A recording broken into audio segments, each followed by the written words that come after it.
Thank you, everyone, for joining us today. Very, very excited to be interviewing Monisha. Hi, Monisha. Hi, Marilyn. Thank you for having me. Of course, absolutely.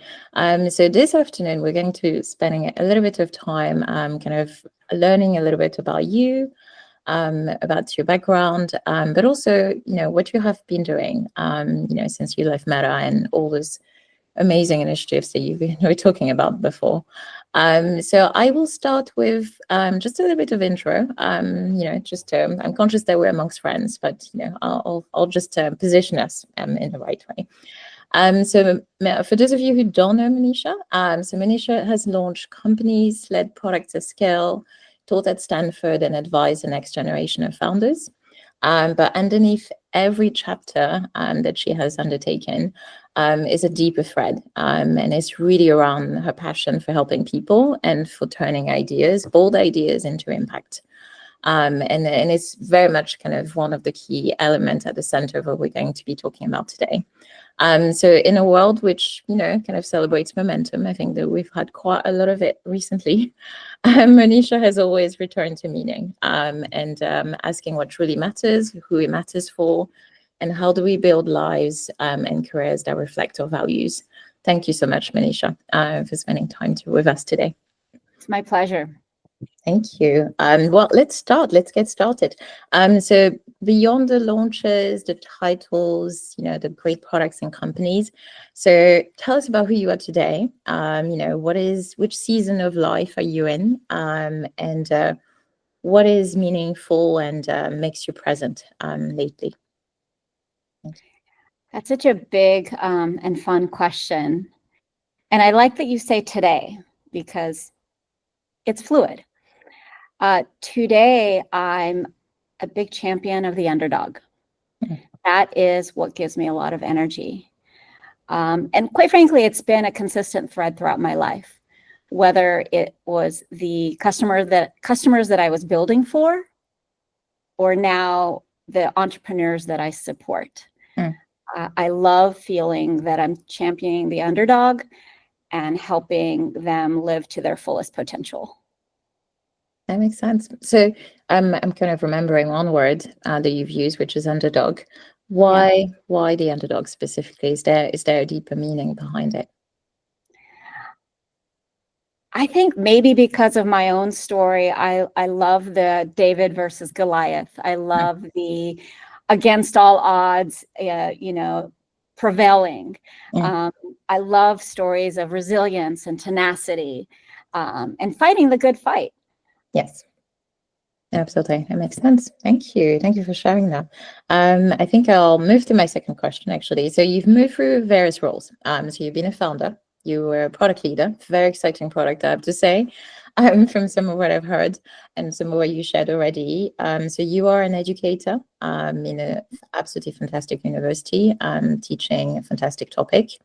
But you're also an advisor, and you've just talked about obviously advising companies and people building against all odds.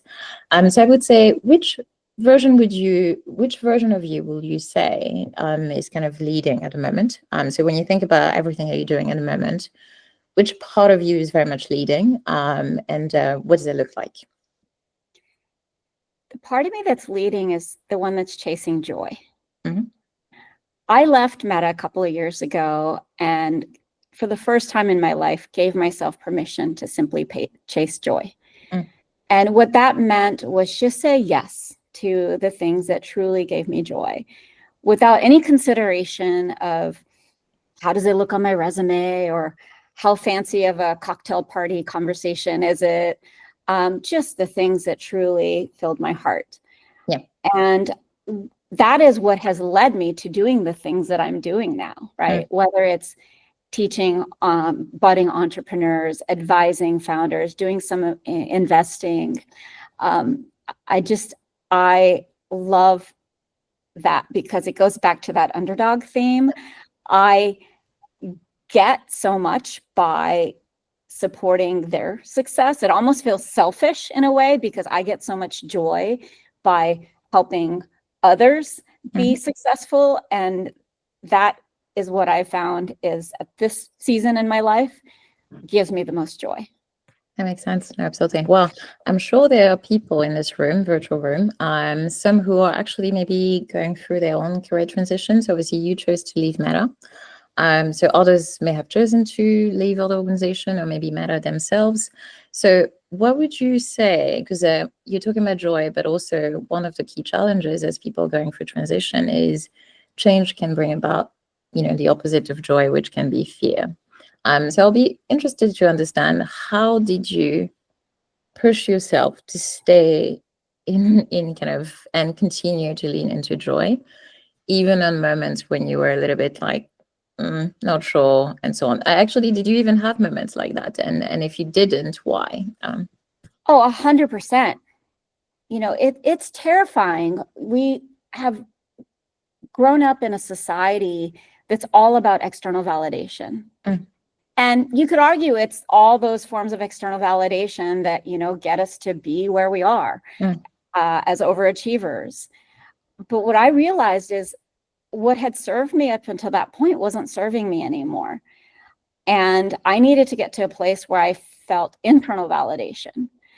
But yeah, it was terrifying. In my low moments, I would ask myself, gosh, are you like living up to your potential? Is this, you've been handed all these tremendous opportunities. What are you doing with it? What are you doing with your life? What is your LinkedIn profile going to say?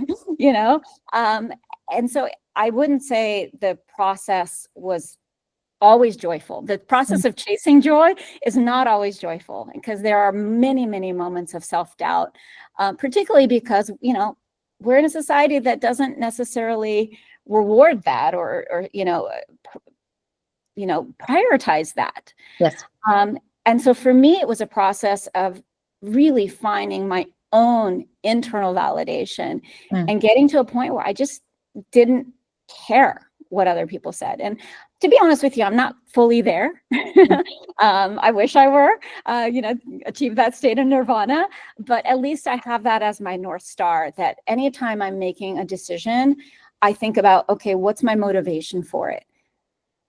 And if I can feel that motivation is real and authentic to me and my values, then saying yes. If it has to do with extrinsic motivation or a validation, I find myself saying no to those types of things more and more. No, that makes sense. No, absolutely. I have an extra question for you on that, but I'll keep that for the Q&A. I don't want to monopolize everything, but yeah, you've made me think some interesting points on that. So next question. So career journey. We're going to be talking about career journey. So your career has spanned a number of sectors. So from health, education, AI, and others. So when you look back, which experience do you think from a work perspective have shaped you more? So where did you feel like you were maybe stretched, whichever way, and what do you think built the professional that you are the most? Yeah, first time being a startup founder and CEO, I was definitely in out of my depth. But who isn't? What first time startup founder isn't, right? Like there's no experience that's like, oh, now you're qualified. No one's qualified. You have to, find your way through. Yes. For me, my motivation, I was working at this big enterprise company, got pregnant, had my first child. And the thought of going back to that job that, felt very soul sucking was just more than I could handle. But I knew I wanted to go back to work. I wanted to have this thing that was, outside of being a mom and wife, which was really, really important to me. But I for me personally, I needed something else that was also part of my identity. And so I made this realization that if I'm going to do something that causes me to be away from my kids 8+ hours a day, I wanted it to be something that I was genuinely excited about. Because if I was genuinely excited about it, I would be a better person and then a better mom. And so that's when I took headfirst and plunged into, being a startup founder and as a mother of a newborn. I don't recommend it, but I still say you can do it, because if I did it, anyone can do it. I really believe that. But yeah, it was definitely drinking through the fire hose and pushed me in ways that I just didn't even imagine I could. But I learned a lot, and loved it so much. I did it again with my second startup. Makes sense. Makes sense. Which lesson did you learn from your first startup that you know that was something, for example, that you said you're never going to do that again? Yeah. Customer centricity, right? With my first startup, I had this, what I thought was a great idea, put together a team, put together a PowerPoint, was able to raise some money, and went heads down building the product that I thought was perfect. 6 months later, emerged, launched, and realized it was absolutely the wrong product. I hadn't learned about, lean startups. I hadn't learned about prototyping and putting things out there before you're really comfortable, and being comfortable with getting feedback and iterating early on, failing early, failing often, but failing forward. Those kinds of things I hadn't really learned yet, but I learned it through my first startup. So with my second one, before we even, put anything in the market, we would put out prototypes and MVPs that we were embarrassed. But we knew that by putting it out into real people's hands, the quality of learnings we would get and the iterations we could make to get to the right solution faster and with less resources put up front, that really served me, that sort of scrappy mindset, that iterative mindset. And what's funny is, like, that's exactly what I teach now in my entrepreneurship classes with these budding entrepreneurs. And I often think about, wow, I wish I had learned these frameworks when I was, in school. Yeah. No, that makes sense. No, absolutely. Thank you for that. So actually moving to your Meta experience, which I kind of suspect all of us share in this call. So when you consider kind of joining Meta, kind of, being in a product org, kind of leading through, the sheer scale of Meta, really, the speed at which it operates, the chaos, the ambiguity, really. So what would you say kind of helped you keep steady as you were kind of, as you used the analogy earlier, kind of drinking through the fire hose? So what kept you steady? And also then my next question is going to be, what therefore as a result, is it that you didn't feel steady anymore when you decided to leave, or, and so on and so forth? What kept me steady is a North Star consistent throughout my life, which is relationships and building community. When I joined Meta, I didn't feel a deep sense of belonging. I, particularly in my role, I didn't see my peers. They didn't look like me. They didn't sound like me. We had very different backgrounds. And just culturally, it was very different from the cultures of the startups that I had built. And so my remedy for that was to create my own little mini communities. So one was this women in hardware community, because I was part of the team that launched the Meta Ray-Ban smart glasses. And so there weren't a lot of us working in hardware, but we sure were small and mighty, and we helped each other a lot. I also created a product management peer mentor circle. So for PMs to support each other. When COVID happened and we were hiring a lot of people that, had to onboard remotely, I saw how bad their onboarding experience was, because we hadn't figured out how to, do that. I created a noob circle, right? And so for me, like, creating these circles, these communities, these safe spaces for people who, did feel some kinship towards each other and to support each other, that was a huge part of my experience. And to this day, even though I'm not at Meta anymore, like, I have lifelong friends that we get together regularly. I've thrown baby showers. I've, been to baby showers. It's just so amazing that out of this came wonderful relationships. No, that makes sense. Thank you so much.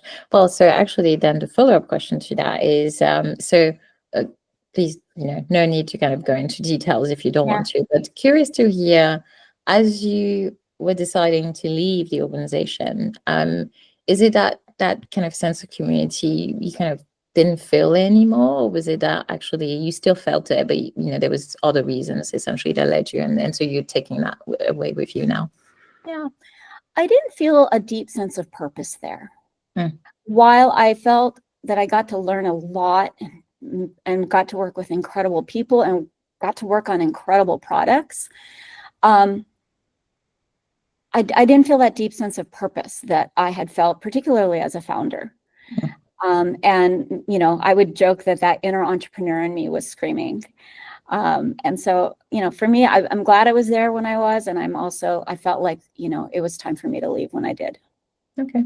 Thank you. Thank you for being, you know, thank you for sharing that. So, thank you for that. So, I'm looking at time. My goodness, we're almost at 20 past. So I'll keep us to time.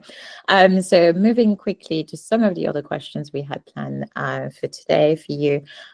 So kind of, so we've touched upon actually this, does this feel still right for you? Kind of being in a place and actually asking yourself that question. So I was wondering, so you have operated in high performance spaces, you know, both obviously in university, but also very much through the work that you do. And so it will be interesting to kind of understand what was some of, if you kind of seeing this community, I mean, there's quite a number of us. Thank you so much, everyone, for joining us. So what would be the advice if you were kind of to put yourself in the shoes of the professor and entrepreneurship at the moment? What would be some kind of high performing kind of lessons that you like to share with everyone, really, and anyone who may see this recording later? Wow, that's a really big and broad question. You know, one of the tenets I come back to is when you dig deep enough, everything's a people problem. Whether it's building the right product, understand what the people problem you're solving for, whether it's managing your board consists of people that have perspectives. So how do you manage those perspectives? You know, whether you're in a big organization, you have a lot of peers, right? You're constantly thinking about how do you manage up, sideways, and down, right? Yes. And it's always people problems. Yes. And so framing it in that way of like thinking about what's the human perspective and point of view, and how do I solve for that? I think whether it's as an entrepreneur, as an executive, that framing and orientation will help you cut through a lot of noise. No, that makes sense. No, absolutely. So when you're saying how would you apply that? And this is me being the student here, so I apologize. Yeah. How would you apply that framing in an environment where maybe the other party doesn't see it that way? You know, because oftentimes, you know, people problems can be, so you may have people who are receptive to their viewpoint in front of you. And so you can kind of negotiate and get to a point of alignment, but you also may encounter individuals who want to win, right? And so them winning means that you lose in that instance. So how would you navigate, you know, kind of with that spirit, how would you navigate a space like that? You know, it's funny you asked that. I remember when I arrived at Meta, someone was asking me how it was going. And I was like, you know, it's going good. You know, I'm learning a lot. I'm feeling really challenged. I really don't like the politics. And his response, it stung a little bit, but I've held it with me because I think there's some wisdom to it. He goes, you know, when I hear people complain that it's too political, what they're actually complaining about is that they haven't found influence. And so that reframing for me helped a lot of like when I was, you know, confronting a situation like maybe what you're describing, I would reframe it of like, okay, how can I have more influence in this matter? Rather than feeling like, gosh, it's so darn political, which it was. But so it's sort of reframing into exercising this other part of your brain and skill set of how can I be more influential versus how can I play the politics, right? Same situation, same challenge, but different approach. No, absolutely. I love that. And again, that's a people problem, right? Absolutely. Like, because influencing people is understanding what do they care about? What do I care about? And how do we find that alignment in the things that we care about? Because that is how I can influence. That is really interesting. I love that. I absolutely love that. Actually, I had never heard that. So that's, no, definitely. Yeah, reframing it actually. And I guess it's kind of leaning it into your, rather than leaning it from a space of scarcity, which is really, I don't like the politics and, this feels of bearing and so on, kind of leaning into, as you were using the word joy earlier, but very much thinking from a perspective of how would you gain influence and therefore power in a narrative where you may feel powerless. Yeah. So yeah, that's a nice one. Thank you for that. I will, okay, so I need to kind of leave some time for questions from the audience. So I think we'll move to leadership and very much kind of leadership, legacy, very big words, very, very big words. So you've often been one of a few, and you've talked about it at the very beginning, women in hardware and so on. So what would you say for anyone who's in, kind of currently listening to you, and who may be actually themselves one of a few, in whichever space they are, what would you say that has taught you to be one of the few? And if you were to kind of provide some, kind of guidance, to someone who's still going through the same challenge, what would that be? Yes. I frequently get asked questions like, how does it feel to be a woman in tech? How does it feel to be a woman founder when there are so few, particularly getting, investments? How does it feel to be a person of color? How does it feel to be an immigrant? And yeah, while those are certainly can create challenges to be one of a few, you can also embrace those things that make you different, in that, first of all, it makes you more memorable. And second, you're bringing a perspective, a unique perspective that's very much needed. And believing that, knowing that, and asserting that, and finding the people that care. The people that don't care, don't give them your time or energy. But there are plenty of people that care about what you have to offer. Find them. They are allies. And they may not look or sound like you, but there are allies out there. And find them and help them know what you're about and understand what they're about.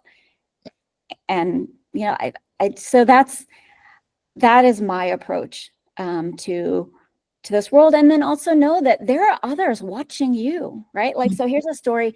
When I was in business school, there weren't as much diverse protagonists in the case study. So it's a very case study based methodology. And a lot of times when a case study was taught, the protagonists would be brought in as a guest speaker. And a lot of when I was in school, the speakers that were brought in were a lot more homogenous. Well, when a case study was written about my startup and I would come back to teach that case study, what I would notice is a lot of the students that would linger around after class were women or people of color, right? And I think they saw something in me, they connected with me in a way that, I think they were like, wow, well, if she can do it, I can do it too. And so just know that, being that one of few, like there are others watching. Yes. And feeling inspiration from you. And so while you may feel alone, you're not alone. No, absolutely. I love that. Absolutely love that. I think another one as well, which it kind of what you just said made me think of that. I think it's also very much thinking around, you kind of talked about not being alone and having people watching you. I think there's also an element of, it's also great sometimes to recognize that if you're in a space where you're different, and you bring something new to the party, there's an element of, being a pioneer. And that in itself is actually really rewarding, to actually build, kind of first layers and kind of, and pave the way in a way. So there's an element of support, which is deeply rewarding as well, because you're talking about helping others. So there's an element of being able to do that, which I think is just beautiful. I love that word pioneer, right? Because it's adventure. Right? I'm thinking of your life as like, wow, okay, I'm a pioneer, and the inherent in that is I have so much adventure in my life, right? Like, what a fun way to experience life. Can that feel lonely? Yes. Can that feel like, oh my God, you have this massive mountain to climb where maybe you look over your shoulder and it seems easier for that person, that other person? Sure. But like, are they getting nearly the kind of adventure you are? No, right? So it's again, it's a reframing. Yes. No, absolutely. I think, I think the thread through a lot of what we're discussing is very much around, when encountering an issue or a challenge, what is a way in which you can reframe it and lean on that reframing to actually invigorate you to kind of move forward. So I kind of like that. That's really empowering. I think another one, before I kind of open for Q&A from the group. So we have a big group of individuals in this call, and some of them may be mid-transition. So they may be going through a professional transition, or they actually may be thinking about, kind of maybe starting their own business and, or going back to university or doing things like that. So if you were to fast forward to tomorrow morning, and if you had kind of maybe 2 or 3 tips that you were kind of going to give them from your experience in terms of things that you thought really helped you, push through something which was maybe a little bit knotty or a little bit difficult, what would be those kind of 2, 3 tips that you would ask them to do tomorrow morning? You have to write it down. Yeah. Well, first of all, write it down. That's probably one tip, because just that process of clarifying for yourself what really matters to you, what is your North Star, right? Write that down. And the second, I think what's true of me is true for a lot of us, which is let go of the need for external validation. Find what is it that internally fuels your cup, because you can't go wrong there. I really truly believe that if you are operating from a sense of purpose and internal motivation, a lot of the other things tend to sort themselves out. Yes. Yeah, that makes sense. Like it. Absolutely like it. I think the second one very much resonated a lot with me, because I do think back to a time when, kind of I did care a lot about what the people kind of thought of me. And that was so paralyzing in that way, because you just don't put your hand up, you just don't show up, you just don't do these things. You kind of try to shrink yourself because you're concerned about, what would people think and so on. But I do think that sometimes it can be difficult, because if you consider those 2 dimensions, so the one that you've mentioned earlier around how do you build power and influence, in a way it's going to require you to put yourself out there and to maybe be mocked or, kind of be challenged and so on in ways that may feel a little bit uncomfortable. So I think that tension between the 2 is always kind of an interesting one as well. Yeah, I think that's fair. And it can be a creative tension, right? It can be one where you push the way you think and grow in ways that feels uncomfortable. But, for me, a lot of being at Meta was extremely uncomfortable. I was very much out of, my comfort zone, having been a, startup founder. Yes. But the ways in which I grew and the kinds of relationships I developed and the skills, I wouldn't trade it, right? And so even in that transition space, there's so much growth that happens in that transition space that even while it feels uncomfortable, there's a lot happening there. And sometimes you don't even know it in the moment until you've reflected back. That makes sense. Thank you so much. Well, we had a question, which was, are we allowed to have questions? Yes, absolutely. So sorry. I think, so we were just out to 30 minutes. So now we have opening the Q&A for all questions from everyone. So thank you so much, Monisha. Thank you. Who's the first for questions? Sandira, hello. Hi, and sorry for being late. It was kind of hard to find the link again. Hi, Monisha. I'm sure you don't remember. We've actually crossed paths because one time when you were raising for Lumo Lift, and I was a user, you came by Intel Capital, and I used to work in the Intel Wearables team, so I joined that meeting. So it's so lovely to see you, and it's so cool to see all the stuff that you've done since then. I guess my question is a little bit more specific to building hardware startups, because I've kind of gone a similar route. Like I've done other jobs, and at some point you become too managerial to actually get to build on your own, and you're just like just shepherded from meeting to meeting. And I kind of want to build a small hardware startup thing, but at this point, with like the tariff situation changing every day, it's kind of uncertain. So I guess I would just, because you were closer to that space, I would ask, what is your advice on building a hardware startup and where you should do the build and whether you should try to do it in the US? I don't know, not China, go to Taiwan, Korea, some other place. What would you suggest? Yeah, even when we were building, well, first of all, with our prototypes, we were so scrappy. We would literally take apart toy helicopters and use those components.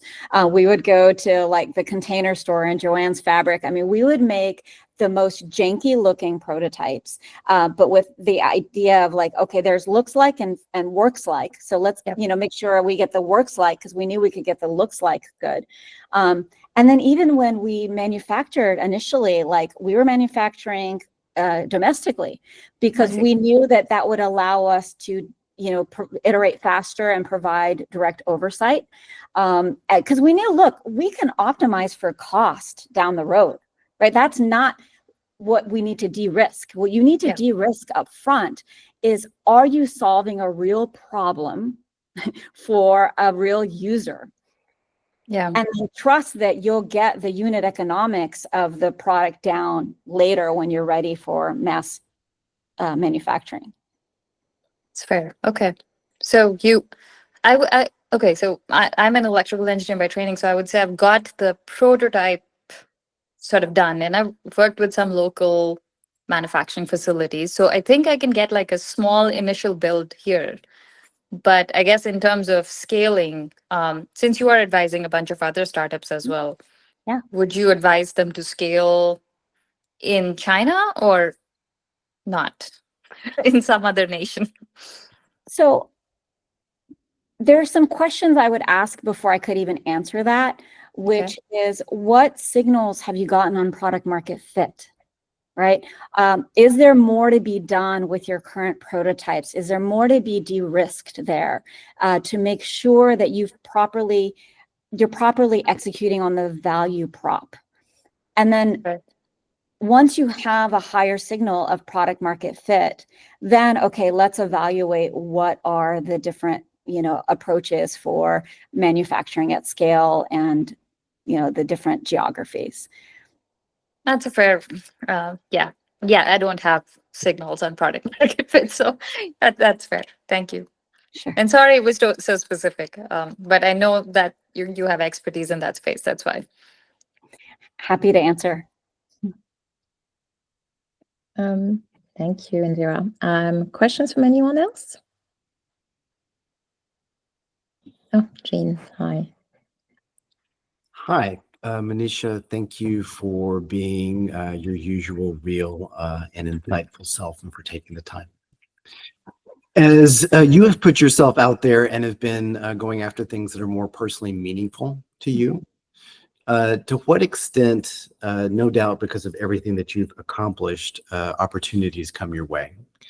To what extent did you also proactively go out with a hypothesis or seek things that gave you meaning? Yeah, that's a great question. It was both.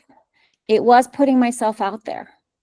I had this hypothesis that working with entrepreneurs would give me a lot of joy. So I started to raise my hand, and I became a volunteer at StartX, which is this accelerator for startup founders.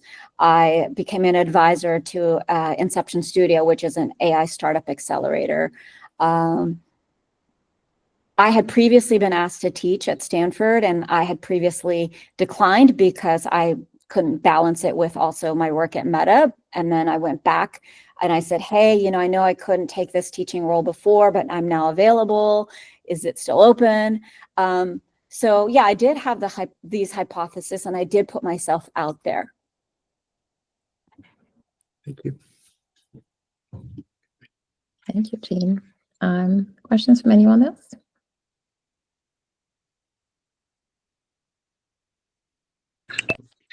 Oh, we have Philip. If no one else, so I'm Monisha. Monisha and I went to school together, so I really appreciate the chance to join everybody today. I had a much, I would say, like flatter path, which with smaller companies, less excitement. So right now I work in the Midwest for a company that makes donuts. So like makes people happy, like life is good. I just wanted to say I really appreciated your comment about looking for external validation, because in finding work that I thought I was supposed to have, thought I was supposed to have a title, I thought I was supposed to be a leader. It's really not what I love to do. And it took a lot of challenging environments to learn that I really like to collaborate and help. And so I finally found a role in a company that uses my best powers in a way that, like, I come home every day. I love my work. Like I would do it all day, every day if I could. And I just wanted to say thank you so much for calling out that external validation kind of trap. So hard. I was even afraid to join today because I was like, I don't belong with meta people. I'm not this level. But I took the risk to join and really appreciated the conversation. And thank you too for reminding us, don't look outside for that happiness. Yeah.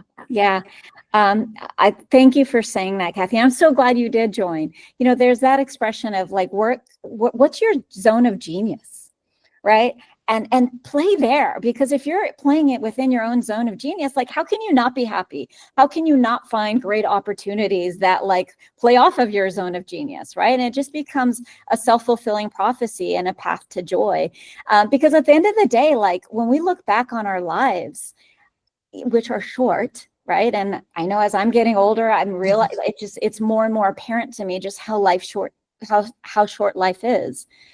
I want to be able to look back and say, gosh, I had meaningful relationships.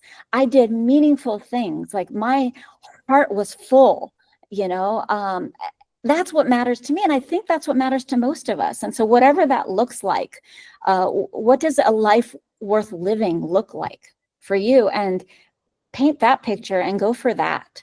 Because at the end of the day, it's your life, right? Like it's not anyone else's. You have to live your own life. It took me a long time to get there, because so much of what I did in the past was like, oh, I feel like I should do this or I should do that, or oh, it'll give me this validation or that validation, and that didn't always give me joy. I've a lot of times felt like my soul was getting sucked out, and that was a terrible feeling. So I'm glad that you are happy doing what you're doing, and donuts are amazing. They're like my downfall. I can't have just one. I've been known to like finish and like a half a box, those dozen donuts. I've been known to finish like 6 at one time. We love people like you. Keep it up. Thank you. Great job today. Thank you. Amazing. Thank you. Philip, next. Thanks, Marilyn. Hi, Monisha. Hello, Good to see Philip. you. Oh my God, it's been so long. What a familiar face. Yeah. Thank you for hosting. Thank you for having me. Thank you for the talk, Monisha. I thought that the insights were wonderful and lovely. You were a founder for so long, and I got to be part of that journey just for a little bit. And then you went to such a huge machine like Meta, which, you talked about the transition and the hardships there. But now that you've gone to that transition, would you ever go backwards and go back to being a founder, hypothetically speaking? And if you did, what lessons did you learn at Meta that you would take with you that you wish you knew when you were doing like Lumo or something else? Yeah, it's funny you ask. I am working on something new. I'm not ready to share what that is yet because it's still very half-baked. But yeah, would I do it again? Yeah. I learned how to do things at scale. Having that kind of platform, that kind of reach, and working with that level of talent was incredible. And I met some incredible people too, just beyond the talent, just the heart. of many of the people I became friends with. So yeah, I would do it again. And I would also leave when I left. That's fair. Thank you so much. Thank you. So good to see you, Philip. You too, Monisha. You too. Thank you. Thank you so much. Anyone else? No? Well, I have a question for you. And so that's relating to hardware. So you did mention at the beginning of the call that your background is not you're not a technical engineer and so on. So I'm curious around, how did you get to lead in hardware? What was some of what was that kind of learning curve for you? And how do you see yourself kind of thriving in that space? Because obviously now you're actually leading and coaching people very much in that space. So very, very curious on that. Yeah, it's funny you ask. So my first company was software only ed tech, focused on college financing, born from my own challenges navigating the college financing process.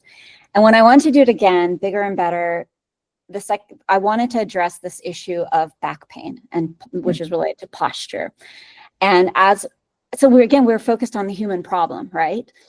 And when we thought about different solutions, the one that we landed on was a wearable. Because at the end of the day, like, we knew the solution needed to be mobile, and putting things on people's bodies was the right way to go. And people would ask me, they're like, but you're not a hardware person. You're not, a hardware leader. I was like, no, but I'm a solver of problems. So don't look at me as a hardware person. Look at me as an entrepreneur that loves to solve problems. And it just so happens that using a hardware approach is the way we're going to do it, right? And so much skepticism of like, how are you going to lead a hardware startup? You don't have an engineering background. You're not an electrical engineer. It didn't matter, right? Like, my co-founders and I found the right people to execute. So what we didn't know, we were smart enough to know we didn't know. We knew what our gaps were, and we filled it, right? And so, and luckily, having done the wearable allowed me to be more successful in launching the Ray-Ban Meta glasses, right? But even then, people are like, but you're a hardware PM. Not really. Like, I'm a product manager that knows how to solve problems. And it so happens that because I used hardware in the past, it's helped me in this role. But you don't have to have a hardware background to solve problems, right? Like, so it's just funny. And, a lot of my engineering counterparts, what they said that they loved about working with me was that I wasn't technical, that I focused on what's the customer problem, what's the business problem. And because I provided them the context of the why are we building this?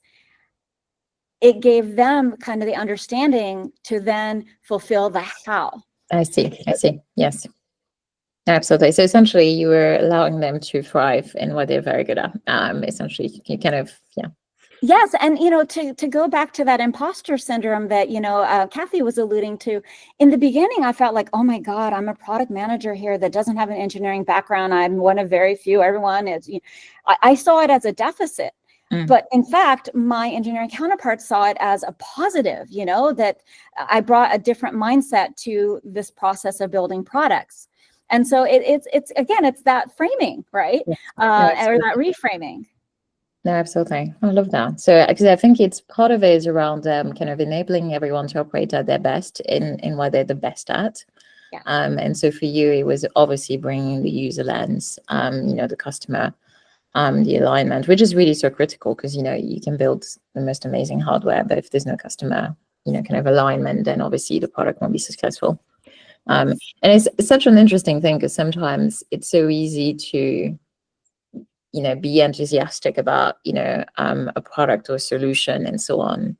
And because you very, very committed to this, you just go off and essentially design it. But actually your customer, and also there's also something around customer readiness, I think sometimes, because I think some products actually were quite visionary in terms of the problem they were trying to solve, but the customer environment was just not ready for it. Or the customers didn't kind of see the value of that product at that point in time. So there's also something around human behavior kind of sequencing and so on. I'm actually curious on that topic. Actually, I was going to ask you a follow-up question on that. What do you think of AI and at the moment? And kind of very curious on your thoughts in the context of AI, in the context of your work. Do you see it as, kind of, are you more of a kind of early adopter, very, very kind of keen in terms of kind of how it's going to transform the industry? Or do you think that maybe we're kind of thinking about the product and not really thinking enough about the user themselves? Yeah. I think AI is a fantastic tool. I think it's a fantastic enabler, magnifier, whatever you want to call it. But the mantra I'm always using with the entrepreneurs that I work with, whether it's the ones I teach or advise, fall in love with the problem, not with the technology, right? The technology is there in service of the problem. Yes.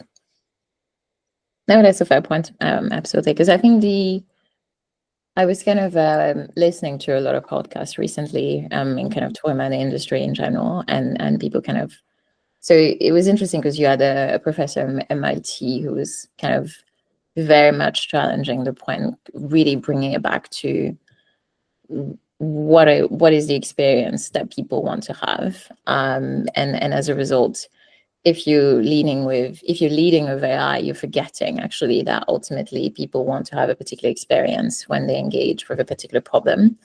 And that was really interesting because you talked about, kind of health, for example, and how, there's so much obviously that, kind of AI tools can help in terms of, improving diagnostic and so on.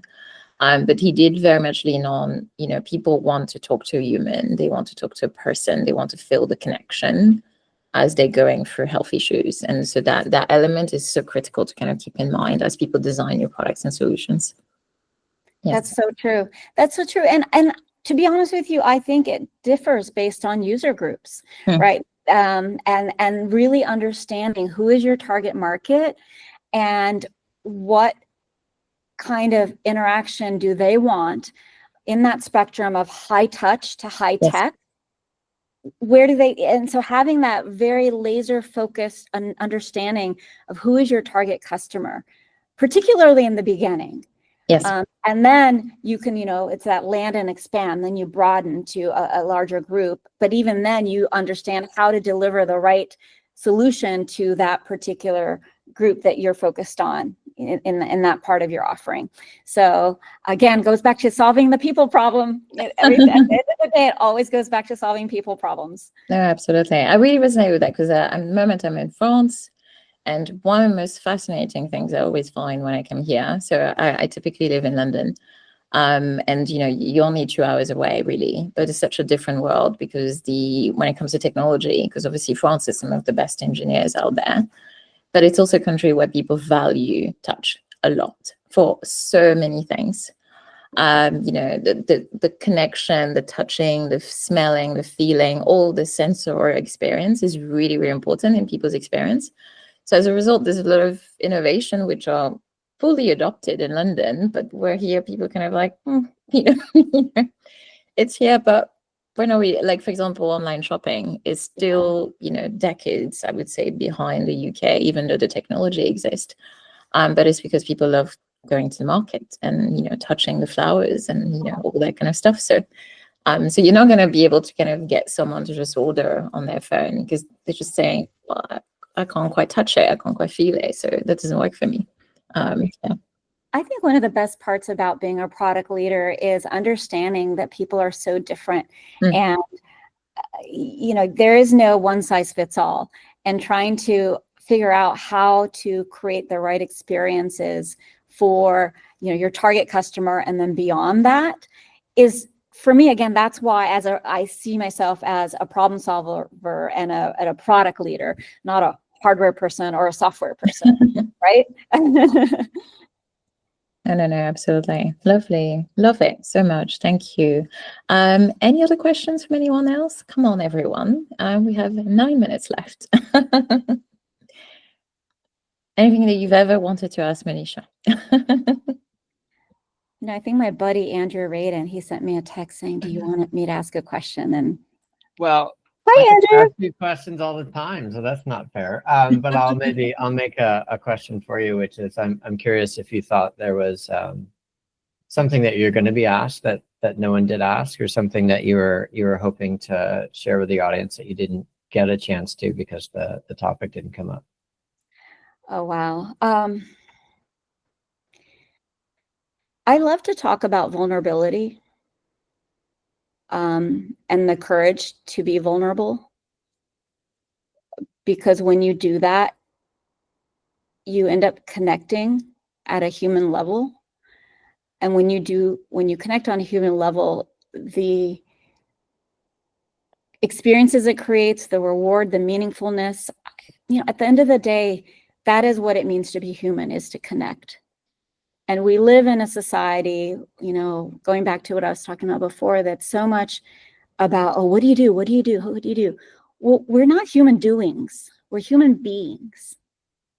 Yeah. How do you think that kind of connects into this idea that entrepreneurs are supposed to be in control and they're supposed to have all the answers, and whatever, we're luminaries or leaders in our industry and that kind of stuff? And so how does being vulnerable fit into that persona, I think, that a lot of people are trying to project, of like maybe the other side of all the bravado? We were talking earlier about, like, well, am I really an expert at this? Like, I can't sort of like discover that for myself. But I'm just curious how that all connects for you.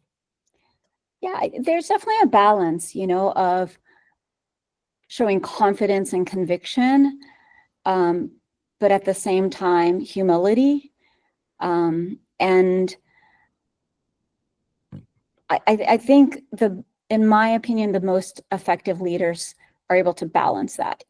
I think to be able to attract people that want to work with you, that want to follow you, you have to project both, and you can do it in a way that's authentic, right?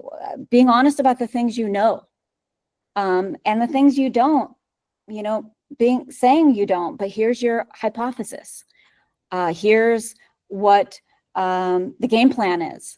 And there's just a way to communicate it in a way that's authentic.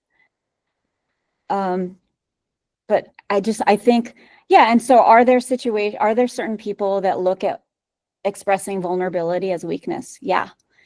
I don't want to be with those people. I choose to not, it's funny, like, I tend to cry really easily. Tears, when they start, it's just a faucet. And for people who look at my tears as tears of weakness, I don't want to work with you anyway. But when you see my tears and you see them as tears of strength, tears of passion, tears of I care, and you want to lean into that, then I want to work with you. So that's what I mean by everything's fine here. Nothing wrong with me. I got everything under control, and I will. I'll let the next person ask the next question. Good to chat with you. Good talking to you. Thank you. Any final question from anyone? No? Okay, well, I'll yield the floor to you, Monisha. So is there any final thoughts you'd like to share with this group? I can ask one more. Well, sorry, it took me a while to find where the microphone is. Google Meet is treated like a social media app, and my timer for social media apps keeps killing it. So I guess I would ask, when you started Lumo, mm-hmm. what did you do to I guess get that market validation that there was a need and there would be customers who wanted to use it? It was the first of its kind. There wasn't precedent. We made 50 janky prototypes that we were very embarrassed of, but we got people to put them on their bodies, and we would keep iterating with feedback. And when we got to a point that people were sad, when we went back and said, hey, we need it back, we need to do a firmware update, and they're like, wait, no, please, no, I don't want you to take it from me, or when can I have it back? We knew that is when we were finding that product market fit. Is when the customer doesn't want to part with your product or even your prototype, you're onto something. Were these people you knew or just like random customers? They were random. They are beyond the friends and family folks. Okay, very cool. I used to wear them for presentations because I didn't want to be using up some of my brain focusing on the posture. So Awesome. I hope it helped. yes, it did. It was awesome. Thank you. Such an interesting lens. How would you apply that lens to software, for example, where obviously kind of people can't, kind of, you don't have that ability to kind of say, we'll take it away and so on. How would you frame that for software? Yeah, you turn it off or you start charging for it. Yeah. And you see, what do people do when you charge for it? Or certainly you can see how much they're using it, right? You're looking at retention and growth.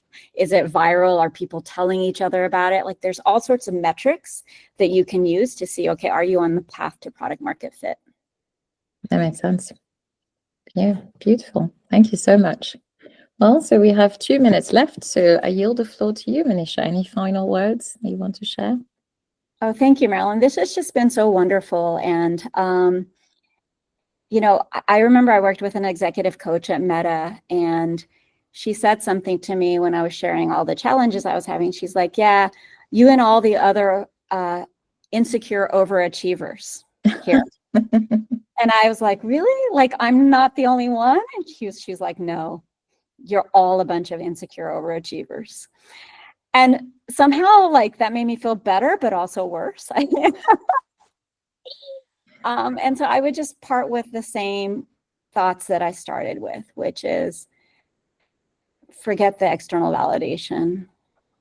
Forget, like, it doesn't serve us. Do serve yourself internally, go to your own North Star and be authentic to yourself. And that is where you will find true joy and meaning in life. That has been true for me.